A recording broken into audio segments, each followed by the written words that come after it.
Convene na kayo sa impeachment court. Para kayong wala dito ng impeachment, ha?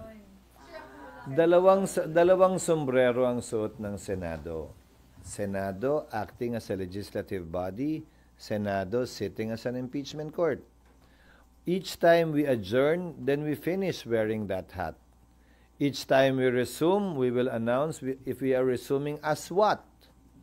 So example, kung ang oras ng trial ay alas 9 ng umaga, magre-resume kami bilang impeachment court.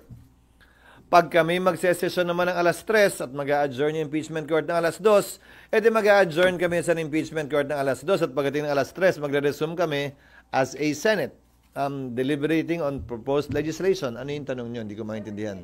Kailan kayo magko-convene? Magko-convene kami twice. Under the 19th Congress, as I said, and under the 20th Congress. Tutuloy nga to, di ba? Yun yung matagal na natin pinag-uusapan.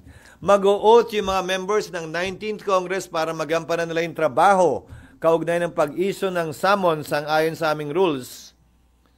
At magpapatuloy yung pre-trial dahil kung yun ang nakasaad nga sa rules namin, yun yung pinapanukala namin na aprubahan ng mayoriya. Tapos sa July 29, mag-o-oath yung 12 bagong senador. July 30, magko-convene yung impeachment court.